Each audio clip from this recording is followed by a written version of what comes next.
이 작품의 원래 이름은 쓰레기 행성, 바로 지구를 뜻하죠. 그리고 이 쓸모없어진 지구를 다시 희망으로 이끈 건 사람이 아닌 작고 볼품없는 고물 로봇 하나였습니다. 월 2의 작품성이나 수상 경력을 패스하고 바로 본론으로 들어갈게요. 워낙 유명하고 인정받은 작품이라 굳이 늘어놓을 필요도 없죠.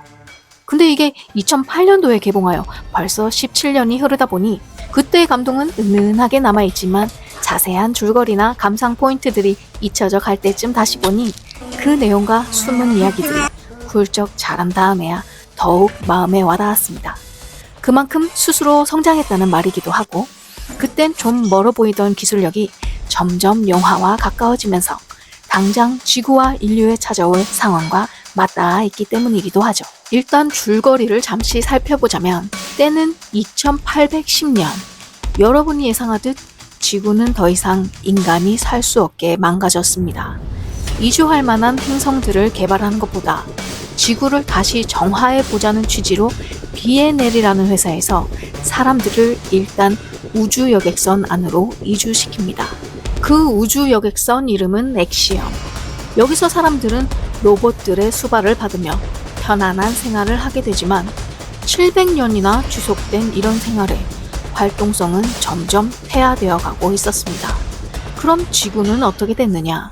인간이 버리고 떠나버린 높은 빌딩보다 더 높이 쌓여있는 쓰레기. 이 쓰레기 빌딩을 아직도 꾸준히 쌓고 있는 존재가 살아갑니다. 쓰레기를 치우고 정리하는 수많은 월이들이 하나둘씩 기능을 상실하고 지금은 단 한 존재만이 묵묵히 지구를 지키고 있었죠. 그러던 어느 날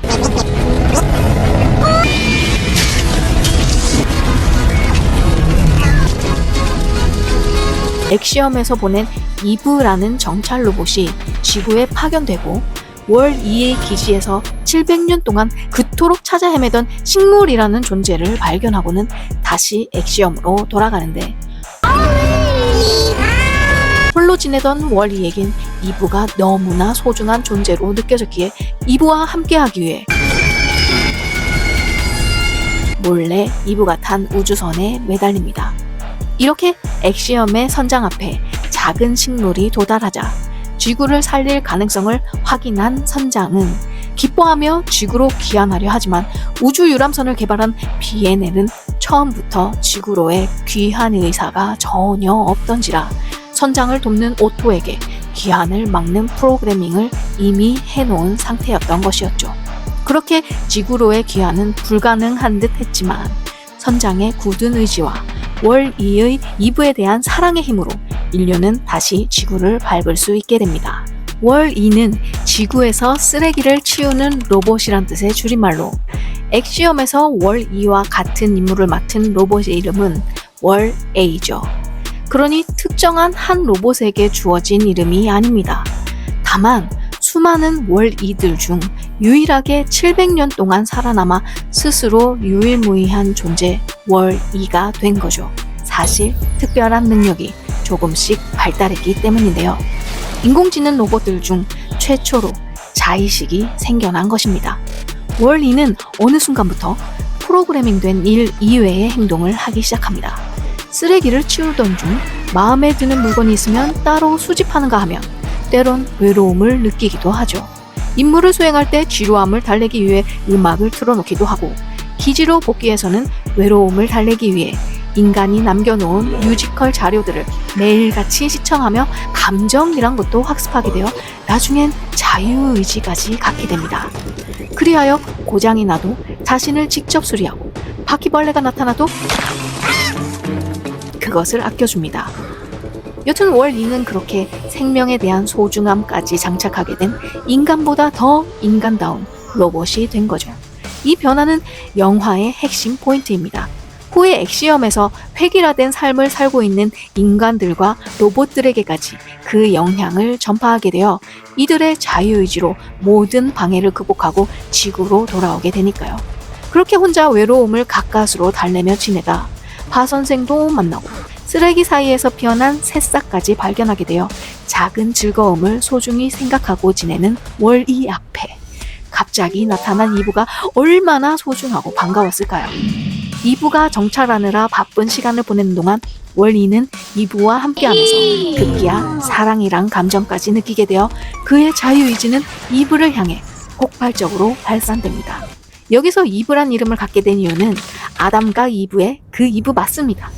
아담이 세상에 혼자만 존재할 때의 그 상황과 비슷하다고 느낀 감독이 이브라고 이 이름을 지어놓고 외계의 식물 평가자라는 뜻으로 영화에 맞게 의미를 부여했죠.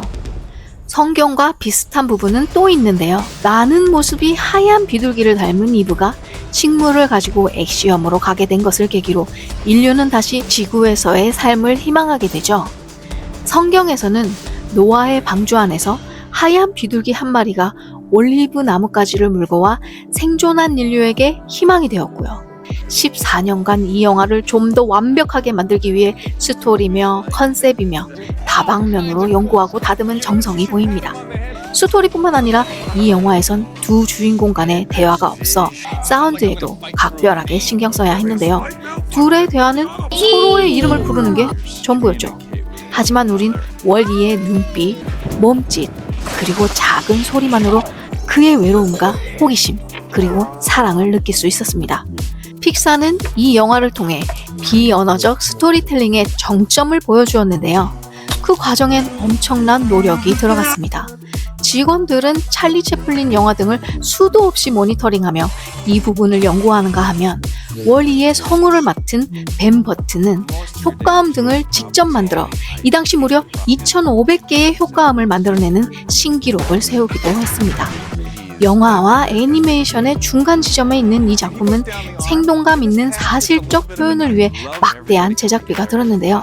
그 투자자 중 한 명이 바로 스티브 잡스입니다.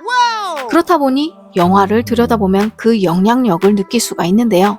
일단 이브 캐릭터 디자인 컨펌을 애플에 받았다고 하죠. 그리고 영화에 사용된 여러 가지 효과음에 애플의 제품 사운드가 들어간다든지 영화 후반에 메모리를 갈아 끼워 이브를 알아보지 못하는 월이의 이마에 이브의 이마를 갖다 대자 모든 기억이 떠오르게 되는 이 장면은 애플에서 2023년에 iOS 17에 새롭게 도입된 아이폰끼리의 정보 공유 기능과 유사하다고 볼 수 있습니다. 그럼 혹시 월이가 태양광으로 충전되는 게 조만간 현실이 될 수도 있지 않을까 싶네요. 오토는 700년 동안 역대 선장들의 옆을 지키며 임무를 수행하면서 월이처럼 자의식이 생겨나게 되지만 이를 숨기고 혼자 서서히 자신의 의도대로 움직이고 있었는데요. 오토의 목적은 이 엑시엄의 선장이 되는 것. 결국 지금의 선장이 이브가 가져온 식물을 보고 지구로 돌아가려 오토에게 명령을 내리지만 오토는 이를 무시하고 되려 선장에게 명령을 내리기까지 합니다. 상황이 자기의 의도와는 다르게 급박하게 돌아가자 본심이 드러난 셈이죠.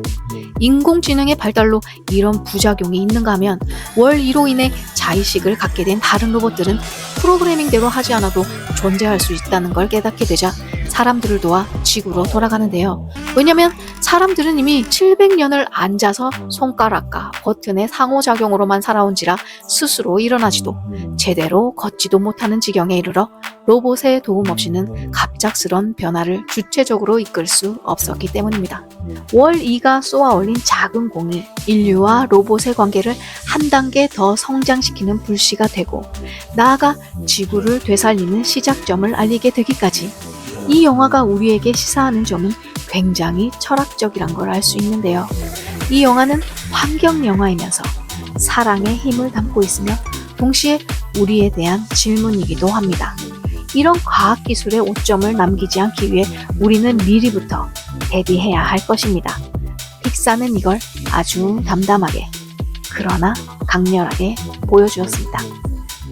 오늘 영상이 좋았다면 좋아요와 구독 그리고 알림 설정까지 부탁드리고 다음에도 감성과 분석이 살아있는 리뷰로 찾아오겠습니다.